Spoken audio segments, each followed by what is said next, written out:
அனைவருக்கும் வணக்கம். இப்போ நீங்கள் பார்த்துட்ருக்கீங்க இல்லையா, இந்த கிருஷ்ணர் ரொம்ப ரொம்ப விசேஷமானவர். என்ன அப்படி விசேஷம் அப்படின்றீங்களா? நல்லா உத்து பாருங்கள். அவர் கையில் கட்டிருக்கார் இல்லையா வாட்சு, அந்த வாட்சு தான் வித்தியாசம். என்ன அந்த வாட்சில் இருக்குதுன்னு தானே பார்க்குறீங்க, அதில் தான் விசேஷமே இருக்குது பாருங்கள். அதாவது இந்த கிருஷ்ணர் எங்கே இருக்கார் அப்படின்னு சொல்லி பார்த்தீங்கன்னா, குஜராத் மாநிலத்தில் இருக்கிற கர்பூர் அப்படிங்கிற ஊரில் உள்ள நாராயண் மந்திர் அப்படின்னு ஒரு கோயில் இருக்குது. அந்த கோயிலில் தான் இருக்கிறாரு.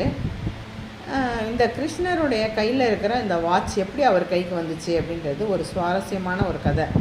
அதாவது பிரிட்டன்லேருந்து ஆங்கிலேயர் ஒருத்தர் இந்தியாவுக்கு வந்திருக்கிறார்.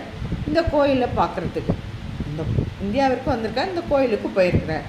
போனவுடனே அப்போ அந்த பட்டர் சொல்லியிருக்காரு, இந்த கிருஷ்ணர் ரொம்ப விசேஷமானவர், உயிரோட்டம் உள்ளவர் அப்படின்னு சொன்னோடனே, என்னது உயிரோட்டம் உள்ளவரா அப்படின்னு சிரிச்சிருக்கிறார் நக்கலா. உடனே சிரித்தோடனே சிரிச்சுட்டு என்ன சொல்லியிருக்காரு, சரி அப்படியா நான் பார்க்குறேன்னு சொல்லிட்டு அவர் கையில் வாட்ச் கட்டியிருந்தாராம்.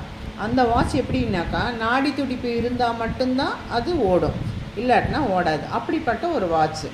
அந்த வாட்சை அவர் கைட்டிருக்கிறார். கைட்டின உடனே நின்றுடுச்சு. அதை பட்டர்கிட்ட கொடுத்து கிருஷ்ணர் கையில் கட்ட சொல்லியிருக்கிறார். கிருஷ்ணர் கையில் அந்த பட்டர் கட்டுறாரு. கட்டினவுடனே அது ஓட ஆரம்பிச்சிருச்சு. அதை பார்த்தவுடனே அவருக்கு அதிர்ச்சி ஆயிட்டாராம். ஒரு நிமிஷம் என்ன ஒன்றுமே பேசவே இல்லையா, அவ்வளோ ஆச்சரியம் அடைஞ்சிட்டாராம்.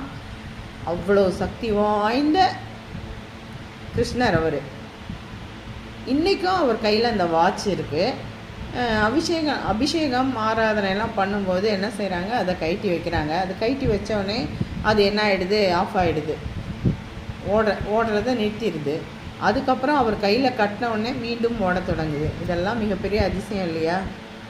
இத்தனை அதிசயங்களையும் அவர் நிகழ்த்தி வைக்கிறாரு. கிருஷ்ணருக்கே வந்த சோதனையை பார்த்தீங்களா?